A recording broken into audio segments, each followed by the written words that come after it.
Di Indonesia, ada satu undang-undang raksasa yang katanya dirancang untuk bikin ekonomi melesat. Tapi pertanyaannya, apakah ini benar-benar jadi roket menuju kemakmuran? Atau justru jadi bola perusak bagi lingkungan dan warganya? Nah, pertanyaan besar inilah yang akan kita coba urai bersama. Coba deh bayangin, Anda ambil lebih dari 70 undang-undang yang udah ada, terus Anda revisi semuanya sekaligus dalam satu paket besar. Nah, itulah yang dilakukan oleh UU Omnibus Cipta Kerja ini. Tujuan resminya sih kedengarannya bagus banget ya, pangkas birokrasi dan gelar karpet merah buat investasi. Tapi belum juga tintanya kering, undang-undang ini langsung dihantam badai kritik.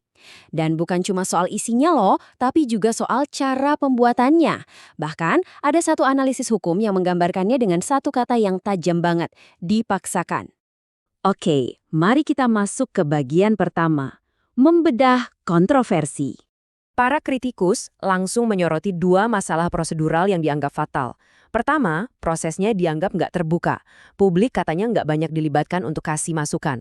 Terus yang kedua, UU ini ngasih PR ke pemerintah yang, ya ampun, kelihatannya hampir mustahil untuk dikerjakan dengan benar. Ngomong-ngomong soal tugas yang mustahil, kita lihat angka ini. 454. Ini bukan angka sembarangan. Ini adalah jumlah peraturan pelaksana, peraturan pemerintah, peraturan presiden, dan lain-lain yang harus dibuat supaya UU ini bisa benar-benar berjalan. Dan yang bikin geleng-geleng kepala adalah tenggat waktunya. Pemerintah cuma dikasih waktu 3 bulan. 3 bulan untuk merombak dan menulis ulang aturan turunan dari 76 undang-undang yang berbeda. Wah, ini sih ibarat lari maraton legislatif dengan kecepatan cita. Banyak yang bilang ini resep untuk kekacauan. Oke, itu tadi soal prosesnya. Sekarang kita masuk ke isinya, yang juga nggak kalah jadi sorotan. Kita mulai dari AMDAL. Gampangnya, AMDAL ini semacam lampu hijau atau lampu merah untuk proyek-proyek besar. Sebuah kajian super penting untuk menentukan apakah sebuah proyek itu aman buat lingkungan atau justru bakal merusak. Nah, disinilah perubahannya drastis banget. Coba lihat perbandingannya. Dulu yang boleh ikut kasih suara soal AMDAL itu banyak pihak, masyarakat terdampak langsung, pemerhati lingkungan, para ahli. Tapi setelah ada UU Cipta Kerja, pintunya seolah ditutup. Sekarang partisipasi publik dibatasi hanya untuk masyarakat yang terkena dampak langsung. Akibatnya, banyak suara ahli dan kritis jadi nggak terdengar lagi. Selanjutnya, kita lihat pertarungan antara investasi versus lingkungan. Pertanyaannya, kenapa sih perlindungan lingkungan ini kok malah seperti dilemahkan? Alasan resmi dengan kenyataan di lapangan ternyata bisa jadi nggak sejalan. Alasan yang tertulis di naskah akademiknya itu agak mengambang. Dikatakan bahwa partisipasi publik dianggap oleh sebagian pihak menjadi faktor penghambat investasi. Nah, para kritikus langsung bertanya, sebagian pihak ini siapa? Buktinya mana? Ini terasa lebih seperti asumsi ketimbang fakta yang didukung data kuat. Dan ini dia inti kritiknya. Banyak yang merasa UU ini seperti salah sasaran. Kenapa? Karena menurut berbagai indeks global, penghambat investasi yang sebenarnya di Indonesia itu bukan kajian lingkungan. Justru masalah yang lebih besar itu adalah korupsi, penegakan hukum yang lemah, dan tata kelola pemerintahan yang buruk. Oke, cukup bahas soal hukum dan teori. Sekarang, mari kita lihat langsung ke lapangan. Apa sih arti semua ini bagi masyarakat dan lingkungan hidup mereka? Betul sekali, kalau kita singkirkan semua istilah hukum yang rumit, apa sih konsekuensi nyatanya? Apa dampaknya buat masyarakat adat yang sudah turun-temurun hidup di tanah itu? Dan apa artinya bagi kekayaan alam Indonesia yang luar biasa ini?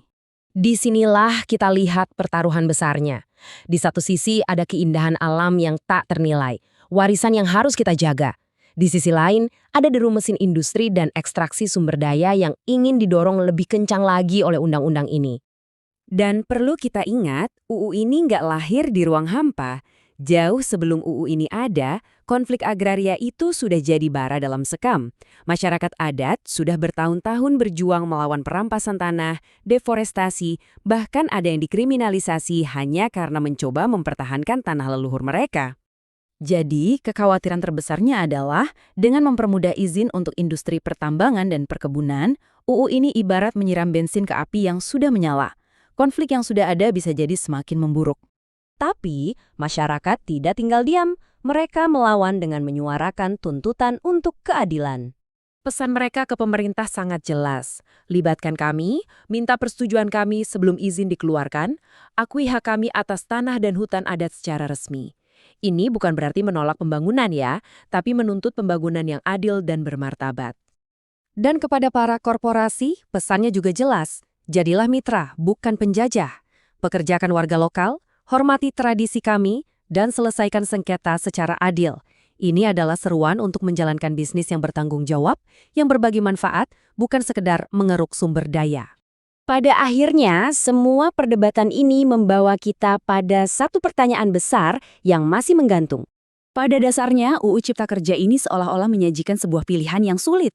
Kita seakan dipaksa memilih antara pertumbuhan ekonomi yang cepat di satu sisi dan perlindungan terhadap manusia serta planet di sisi lain. Seolah-olah kita nggak bisa mendapatkan keduanya.